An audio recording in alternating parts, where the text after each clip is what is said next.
Jadi Pak Zakir, apa fakta dan bukti yang nanti sudah siap dibawa kalau laporannya diterima Pak Zakir? Banyak, Mbak. Apa itu? Ya, pemberitaan-pemberitaan yang dia lontarkan saja itu sudah cukup. Dan bantahan-bantahan dari seperti kuasa hukumnya Baradae yang baru juga menjelaskan bahwa nggak pernah cerita sama Mas Olive. Ya. Oke, baik. Ya, udah Pak Zakir, saya juga panggilnya Bapak Zakir. Daripada saya panggil Bapak Udin. Ya, mantap kan? Ini saya panggil Bapak Zakir aja. Oke, tapi Pak Zakir dapat dipastikan ya kalau laporan ini betul-betul karena adanya keresahan dari Pak Zakir sendiri ya, bukan ada mungkin siapa yang membisik di belakangnya? Enggak lah, sangat merasa saya naik Grab saja, naik Grab. Kemarin kan kebetulan ganjil genap ya, saya coba naik Grab. Itu supir taksi perempuan sempat ngobrol sama saya sampai dia tahu kena klaim semacam ini. Baik. Luar biasa ini dampaknya. Oke, kalau misalnya Bang Delupa sendiri melihat ini adalah murni pelaporan atau justru mungkin ada siapa? Saya kan kalau ngobrol kan apa adanya, ya kan. Kalau saya nggak tahu, saya nggak tahu gitu kan. Nah, pertanyaan ini saya bilang saya nggak tahu Mbak, gitu kan, Mbak Audrey ya. Yang saya tahu, Mbak Audrey ini termasuk yang cantik ini sebagai ininya kan, ya kan. Balik lagi Bang. Gitu. Balik lagi, saya nggak tahu di belakangnya ada apa gitu kan. Ya kita kan nggak mau menduga-duga, makanya saya selalu apa adanya, apa yang saya dengar saya rekam, apa yang ini. Kalau memang cerita pertanyaan itu, ya memang saya nggak tahu apa di balik itu, ya kan. Baik-baik saja, saya juga sama Pak Zakir sebenarnya baik-baik aja. Pak Zakir lebih tua dari saya kali kan, makanya saya hormat Pak Zakir. Mohon maaf ya kalau udah salah, kan begitu. Oke, tapi kalau duga-menduga dan kemudian antara fitnah itu kan beda-beda tipis. Begini, kita advokat itu diberikan hak untuk menceritakan suatu keadaan dan dugaan. Keadaan kita bisa cerita, dugaan juga kita bisa cerita, termasuk analisa. Begitu, jadi kalau ada... Mbak, kalau bicaranya soal dugaan, boleh saya bicara dulu Pak, jangan dipotong. Pak, itu kami tidak akan maju. Pak, boleh saya bicara Pak, jangan dipotong. Oke, silakan satu-satu. Ya kan saya lagi bicara, Bapak bicara juga kan nggak saya potong Pak. Gimana sih Pak pengacara senior ini? Oke, silakan. Lupa lagi saya mau ngomong apa nih, udah nggak jadi deh. Lupa saya mau ngomong apa. Lanjut. Oke Pak Zakir, apa yang ingin disampaikan Pak? Ya, saya hanya menegaskan. Apabila Mas Olive tadi mengatakan bahwa dia dasarnya dugaan semacam itu dari memulai pemberitaan itu, kami tidak akan masuk ke dalam lingkaran persoalan semacam itu. Tapi karena berita-berita yang dia keluarkan nggak ada kata-kata dugaan, belakangan aja ini kata-kata ngeles. Gini Pak. Oke, jadi kalau menurut Pak Zakir sendiri ini nggak ada dugaan ya, melainkan langsung begitu Bang kata-katanya atau kalimatnya. Begini. Seolah-olah apa yang disampaikan inilah dia. Waduh, luar biasa ini. Udah di luar konteks. Silakan, Bang Neo. Pak, saya ini cuma bicara di satu media TV. Saya cerita dugaan-dugaan itu dan saksinya juga presenter juga harus juga dengar saya dugaan-dugaan itu. Kalau kemudian dia berentet-entet menjadi suatu ini kan bukan urusan saya. Saya kan cuma menduga. Bapak dengerin dong pernyataan saya pertama di suatu TV itu pertama kali saya nyampaikan itu. Saya menduga, saya curiga, saya menduga, saya menganalisa. Itu kan cerita saya di TV. Ketika masuk kepada TikTok, kepada medsos, itu udah kerjaan mereka, bukan kerjaan saya. Wong saya, kenapa mereka potong kata dugaan saya? Bapak kan kemakan sama TikTok. Itu kan menyebutkan, padahal tidak. Bapak lihat di TV pertama kali, kan saya cuma bicara satu TV, nggak kemana-mana. Di TV itu saya bicara, saya curiga, saya menduga, saya menganalisa, kan begitu. Itu ada pertama katanya udah dugaan. Makanya banyak juga media yang bilang, itu dugaan, kan begitu kan. Tapi ada beberapa media juga langsung motong, namanya juga media massa. Oke, ya tapi kan? Kalau menurut Pak Zakir sendiri ini dugaan-dugaan atau ini merupakan fitnah karena beda-beda tipis? Sesuai dengan laporan kami ya sudah masuk fitnah. Ya. Karena? Sesuai dengan laporan kami sudah masuk fitnah. Karena? Itu menyerang kepentingan pribadi, ini udah pembunuhan karakter, semua sudah masuk. Jadi ini termasuk pembelanya ya. Pembelanya si ini nih, pembelanya Putri Malu sama Tuan kuat ini kelihatannya Bapak ini kan. Oke, benarkah begitu? Ya kan Pak Zakir? dari katanya kan fitnah-fitnah kepada siapa? Kan Bapak Oke. nggak kena fitnah. Gimana tuh Pak Zakir? Nggak ada itu. Inilah orang suka menduga-duga kayak gitu, ya. Yang suka menduga-duga itu yang kayak gini. Ya kan kita menduga. Soalnya Bapak kan kena fitnah kan harus ada yang difitnah dong Pak. Bapak kan bukan orang yang difitnah. Yang difitnah kan kalau misalnya ada fitnah kan tentunya si Kuat sama si Putri. Berarti Bapak pembelanya mereka nih tampak-tampaknya, kelihatan-kelihatannya. Nah, Bapak sekarang fitnah siapa? Boleh saya bicara? Yang difitnah siapa sekarang Pak? Saya Boleh. mau tanya. Saya ngomong yang difitnah siapa Pak? Boleh saya bicara? Ya, Ya, Pak silakan. aja.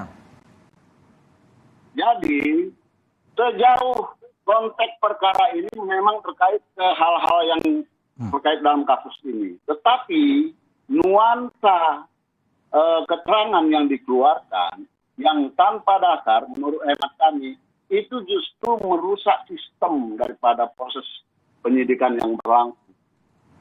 Pidana itu harus mengungkap kebenaran material. Jangan dirusak dengan frame-frame yang semacam ini yang dapat justru merusak dan mengganggu proses penyidikan itu. Oke, jadi intinya adalah dugaan-dugaan itu justru dianggap merusak ya bagian-bagian yang sudah dilakukan penyidikan oleh polisi. Maksudnya gitu Pak Zakir? Ya, terkait, semua terkait. Yang saya terlibat mau sekarang kan banyak yang terlibat. Oke, silakan Mbak Deo. Oke, sekarang saya mau tanya, dugaan-dugaannya Komnas HAM yang menduga Yosua itu melakukan pelecehan kepada Putri, itu termasuk pro justisia apa tidak? Kan jawabannya tidak. Dugaan mereka termasuk juga bikin kegaduhan apa tidak? Itu satu. Yang kedua, Komnas Perempuan menduga Yosua melakukan pelecehan terhadap Putri, Malu. Oke. Ya kan? Itu dugaan juga. Mereka menduga-duga loh, sama kayak saya menduga-duga, ya kan? Itu termasuk buat gaduh apa tidak? Jangan Bapak kemudian berat sebelah, ke mereka tidak, ke saya iya. Iya kan? Bapak ke saya menduga-duga Bapak salahkan, bikin gaduh harus sesuai dengan konteks dengan penyidikan. Padahal mereka nih si Komnas HAM sama Komnas Perempuan juga duga-duganya salah. Oke. Uang penyidik juga bilang nggak ada tuh pelecehan seksual, tanya aja sama Kabarreskrim. Kabarreskrim bilang ketika ada Oke, pasal baik. 340 terjadi, kecil kemungkinan adanya pelecehan. Kan begitu? Atau Oke, malah baik. tidak ada pelecehan. Nah, ini yang Bapak laporkan nih. Kalau Bapak melapor nggak cuma saya. Komnas HAM juga dilaporkan, Komnas Perempuan juga Oke. dilaporkan. Jangan Oke. cuma saya sama Pak Komarudin. Baik, kita- Saya apa saya sama Pak Komarudin? Apalagi Pak Komarudin. Jangan sampai saya jadi pembelanya Pak Komarudin ya. Baik, silakan Pak Zakir.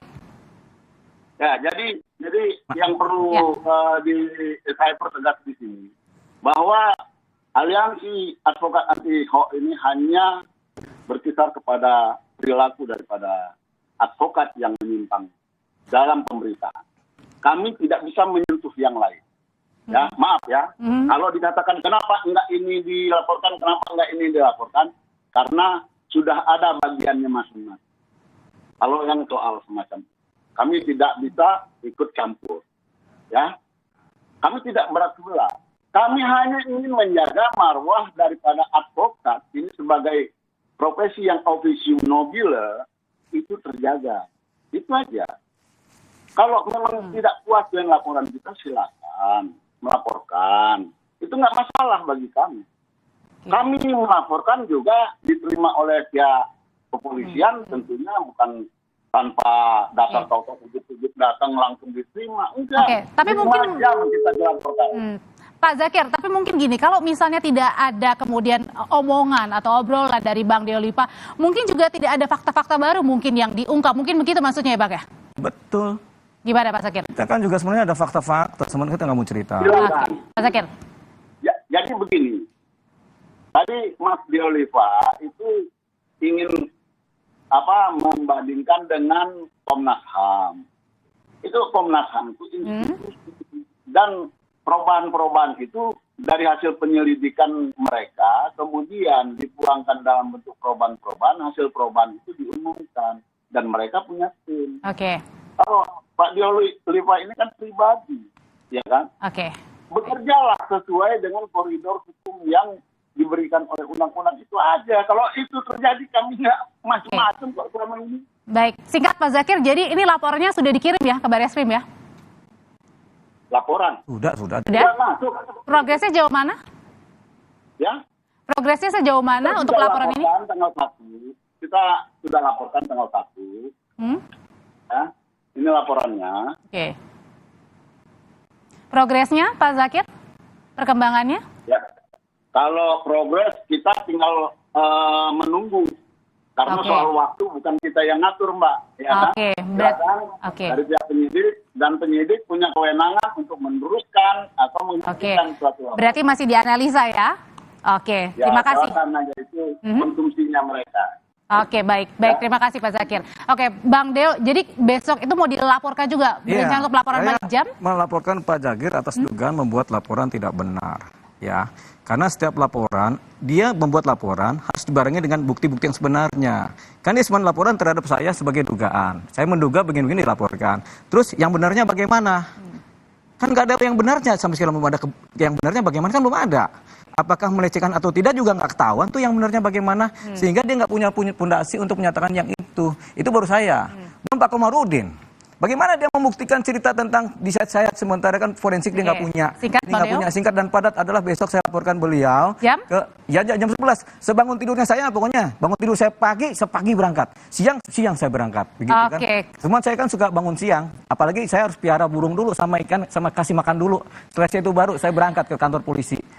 Tentunya bawa cerita yang penuh dengan sukacita. Oke, jadi nanti pembuktiannya akan ada di proses hukum. Terima kasih Bapak-Bapak yang sudah hadir secara langsung, mantan pengacara Barada Eliezer, Deo Lipayubara, dan juga Ketua Umum Aliansi Advokat Anti Hoax Zakirudin Caniago sudah berbagi di Kompas Petang. Salam merah putih.